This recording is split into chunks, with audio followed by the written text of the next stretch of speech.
Entremos en materia, hablemos de la IA, ¿no es cierto? Inteligencia artificial. Ok. Háganos conocer, profe, ¿qué sería? Partamos de qué es la inteligencia artificial. Ok. La inteligencia artificial sería una rama de las ciencias de la computación que busca generar algoritmos para poder igualar o simular inteligencia humana.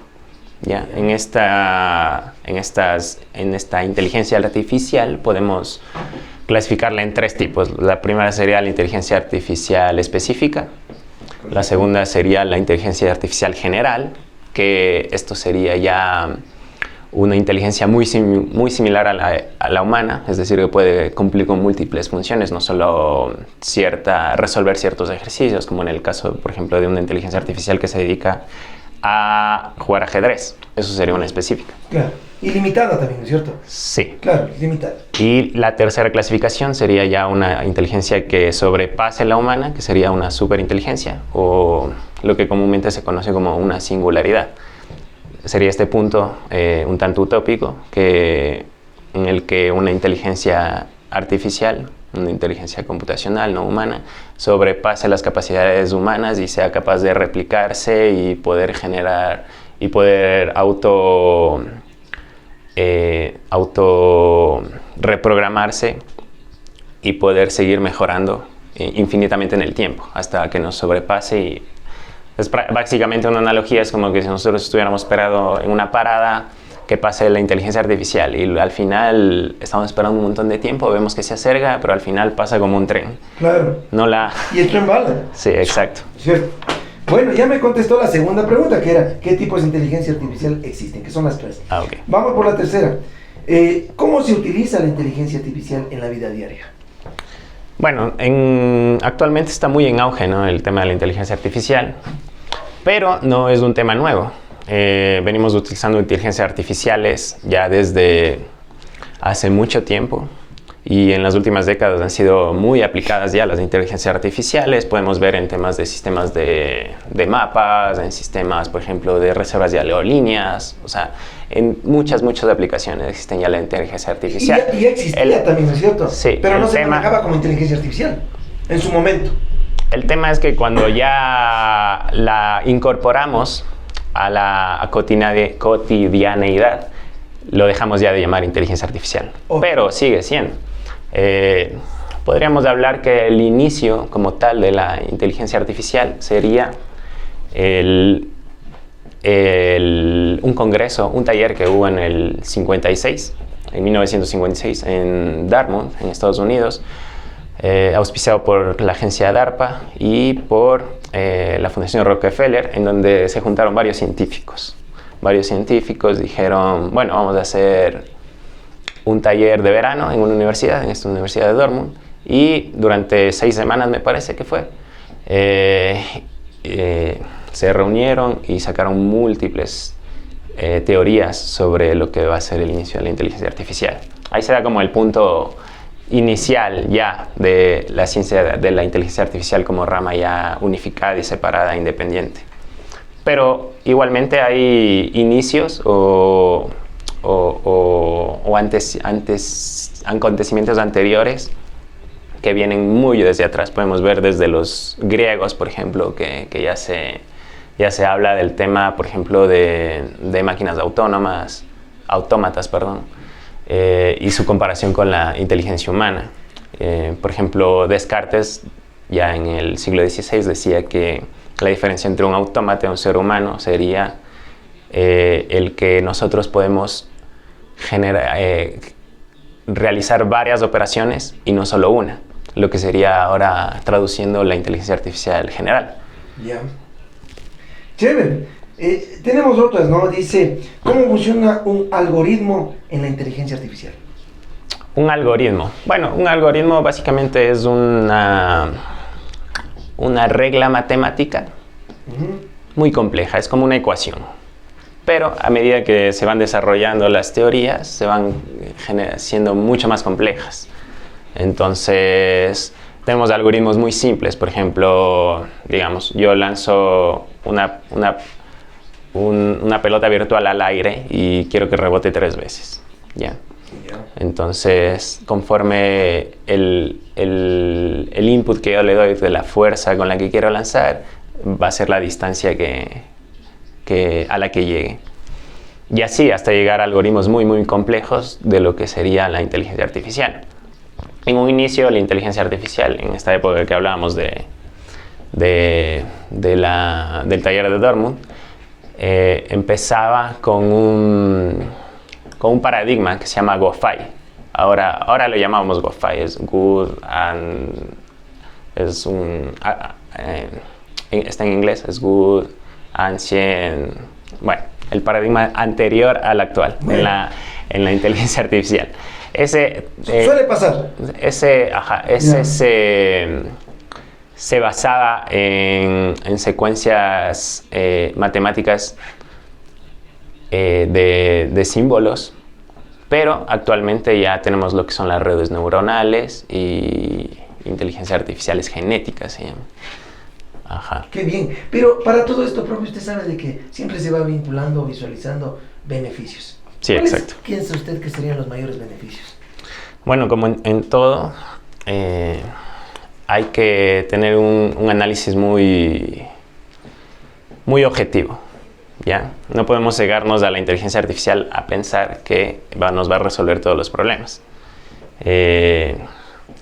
Tenemos esta idea de progreso ya acarreada desde el siglo anterior, desde varios siglos anteriores, que es el pensar que la técnica o la tecnología nos va a llevar a la resolución de todos los problemas. Desde la revolución industrial, ¿verdad? Ya comienza eso. Exactamente. Desde ahí parte, desde la revolución industrial. Entonces, esos serían los beneficios. Y de pronto las limitaciones. Las limitaciones son varias. La inteligencia artificial realmente está lejos de la inteligencia artificial general, de lo que creeríamos que sería una inteligencia similar a la humana. Está muy lejos de eso. Está más cerca todavía de una inteligencia o de un juego que resuelva un 3 en calle o un ajedrez, que realmente una inteligencia que se asemeje a la nuestra. Pero dentro de hablando ya del IA, ¿cómo afectaría el tema laboral? Bueno, el tema laboral. Ahora, la inteligencia artificial tiene ya y va a tener muchos impactos en el tema social. Nuestro país, por ejemplo, al no ser punta de lanza o élite en temas tecnológicos, lo único que va a llegar acá son productos terminados o incluso peor, nosotros vamos a ser el producto de la inteligencia artificial. Porque, como sabemos, por ejemplo, en las redes sociales no se nos cobra porque al final nosotros somos el producto. Entonces, ¿cómo afecta en el mercado laboral? Muchos productos terminados en temas de rendimientos para compañías van a preferir utilizar una inteligencia artificial, por ejemplo, que utilizar una serie de personas que se dediquen, por ejemplo, a un call center o un montón de contadores, etc. Hay las primeras ocupaciones que se podrían ir son muchas vinculadas a las operaciones de escritorio. Sí, ¿no? Se va mermando eso, ¿verdad? Sí, exacto. Pero, y ahí en el tema esto de la ética. En la ética. Esto, porque ahí también se va a vincular también el tema de la ética. Sí, porque y dentro de la ética también tiene que irse desarrollando, vinculando con el desarrollo y el uso de la inteligencia artificial. ¿Cómo le manejaríamos eso, profe? Bueno, la ética es una rama de la filosofía que realmente es muy compleja. Cuando nosotros hablamos de ética, no estamos hablando solo de un tipo de valor, porque existen muchas corrientes y al igual que en las personas, o sea, su moral no va a ser la misma moral que la mía. Claro, nunca. Entonces, yo nunca he puesto apodos a mis profesores, jamás en la vida. Yo tampoco. Solo replicaba los. Ya, bueno. Lo que escuchaba. Lo que decían ya, antes. Listo. Bueno, pero es entonces, eso, ¿no es cierto? Entonces, sí, siempre va a ir vinculada a la ética, pero ahí el problema, ¿a cuál ética nos vamos a acoger para trabajar con la inteligencia artificial? Sí, no, yo tengo aquí un ejemplo, dice. Por decir, en la medicina, los sistemas de IA pueden ser usados para mejorar el diagnóstico y tratamiento de enfermedades. ¿Será? Sí, sí. Sí. Muy bueno. ¿Bajo qué concepto sería? A ver, eso es muy simple. En todo este tema de imágenes, de radiografías, etcétera, se van a captar lo que hacemos ahora.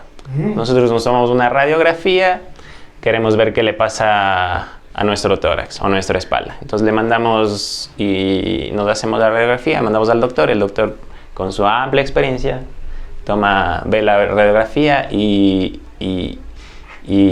nos determina qué es lo que tenemos. Entonces la inteligencia artificial lo que haría es, bajo un algoritmo, coger esa radiografía y comparar con un millón o millones de casos que ya tiene en su base de datos y determinar si está enfermo o no la persona. Porque por decir, en el campo mío, la IA nos puede ayudar en el tema del sistema de aprendizaje personalizado para ir viendo qué dificultad tiene tal o cual estudiante. Okay. ¿O no? Sí, pero... no. Sí, pero es un tema complejo, porque la IA no va a saber realmente cuál es la personalidad de su estudiante o cuál es el enfoque que quiere dar el colegio. Pero sí podemos adaptarnos a las necesidades. Sí, al ser una IA se va a retroalimentar y va a empezar a adaptarse más propiamente. Puede ser que se adapte al alumno al final, en un sentido de que ya no le exige nada, o pueda que se adapte al alumno en un sentido de que le exija más. Ya, porque si es que utilizaríamos, ¿usted piensa o cree que nos puede ayudar a ser más eficientes en nuestro trabajo? Sí, por supuesto. Ahora el tema es hasta qué punto queremos que la eficiencia sea reemplazada por la inteligencia artificial, porque eso menora plazas de empleo. Pero, ojo, pero no es que la inteligencia artificial ha venido a quitar nuestro trabajo. Siempre el humano va a tener que estar ahí. ¿O no, profe? Depende. ¿Depende de quién? Del humano. Depende cuál sea el puesto de trabajo. Porque no va a venir a reemplazar al gerente, obviamente. No, pues no. Pero sí se va a reemplazar plazas de trabajo que sean menores. En el caso suyo, ¿qué plaza de trabajo se reemplazaría?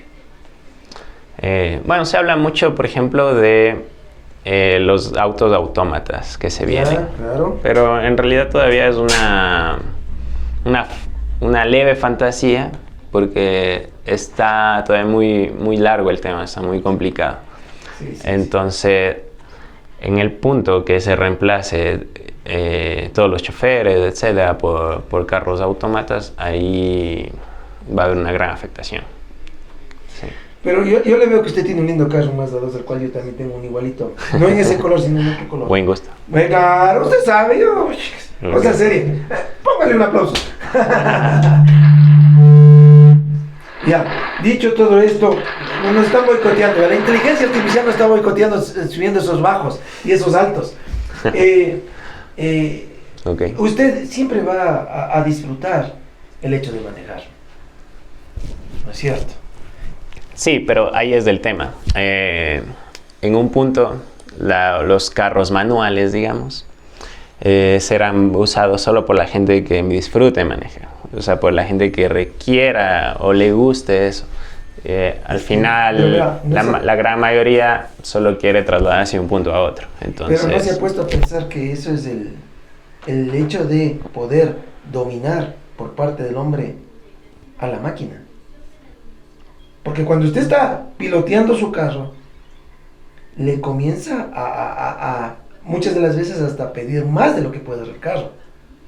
¿Cierto? Uh-huh. Más cuando le mete más pasajeros, más cuando le revoluciona o le sobre revoluciona, cuando le pide más torque. Entonces, ¿no se ha puesto a pensar que ese es el hecho de ponerse como humano en el punto de que le estoy dominando a la máquina? ¿Cómo no? Cuando algún momento el torero se pone de frente del toro y le quiere dominar a la bestia. Sí, bueno, ese es el principio realmente de la técnica y la tecnología, ¿no? El hombre siempre ha querido dominar a la naturaleza. Entonces no le basta con suplir sus necesidades básicas, sino que quiere ir siempre más allá, hacia la comodidad, digamos. Sí, ¿no? Entonces se sirve de la tecnología para hacer su vida más cómoda. Sí, bueno, es que usted sabe de que siempre estamos con estos cambios, ¿no? Y de pronto hoy hablamos de inteligencia artificial, de carros autónomos, que todavía, los temas que nadie sabe, estamos en veremos, y luego vendrá otra cosa, ¿no? Si este rato se visualiza que las guerras se manejan a punta de drones. Sí. Ya, lo que antiguamente era cuerpo a cuerpo, ¿sí? Y no es hace muchos años. Recordemos la guerra que tuvimos del CENEPA, ¿no? Ahí echándonos bala.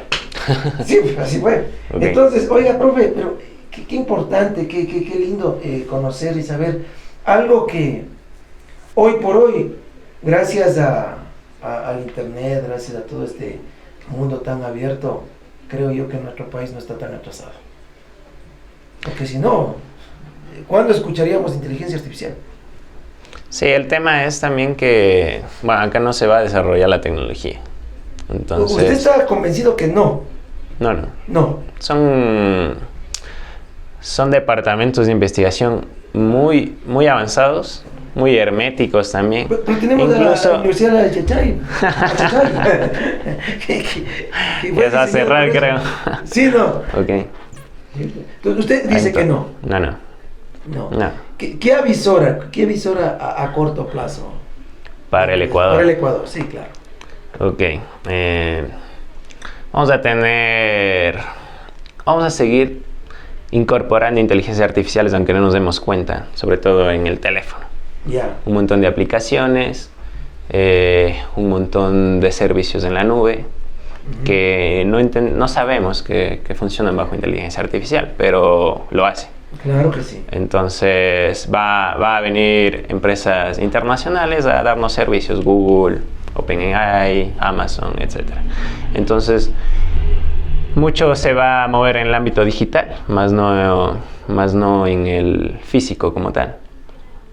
En el ámbito digital va a haber varios cambios en las dinámicas, por ejemplo, de redes sociales, que transforma o tiene que ver mucho con los jóvenes, ¿no? Entonces, pero ya en el ámbito, por ejemplo, físico, laboral, etcétera, vamos a ver muy pocos cambios todavía acá en el Ecuador. Y eso significa que seguimos atrasados 50 años, 100 años, y muchos más a las grandes potencias, ¿no es cierto? Sí, lastimosamente. Lastimosamente. ¿Qué hacer? Bueno, como toda tecnología, primero, saber que no es la última Coca-Cola del desierto, digamos. Que no nos va a venir a resolver todos los problemas. Que tenemos que ser conscientes de cuáles son los inconvenientes y los grandes problemas que puede traer la inteligencia artificial, claro, como el dejar decisiones muy importantes a máquinas, por ejemplo, en temas políticos, jurídicos. Justo. El hecho de no tener la posibilidad de uno mismo tomar decisiones y decir, voy a generar un proyecto y que nos dé resolviendo la máquina. Sí. ¿No es cierto? Por ejemplo, en los alumnos se revisa muy recientemente que empiezan a utilizar ChatGPT para realizar tareas. Claro. Pero como el rincón del vago. Exactamente. El problema no es de la tecnología ni de la inteligencia artificial, porque para hacer trampa ya se ha hecho desde cuando ustedes estaban en el colegio. Entonces, simplemente, exactamente. Entonces, no es que esta nueva tecnología está dañando a los jóvenes o va a hacer que las personas se inmiscuyan menos en el conocimiento o en los estudios. La gente que quiera hacer trampa va a hacer con cualquier tipo de tecnología que salga. Pero la gente que realmente quiera o le guste el conocimiento, o quiera prepararse realmente para un futuro, porque con todas estas tecnologías el futuro va a ser muy incierto y nadie va a tener comprado un puesto de trabajo, aun si tiene un título universitario.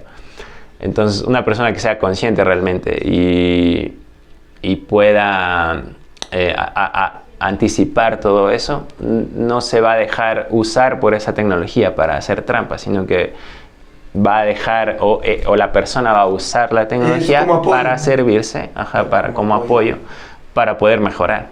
Es que es la idea, ¿no es cierto? Exacto. La idea es de que, como tal, el ser humano no debemos basarnos en ser facilistas, ¿no? Sino de seguir avanzando.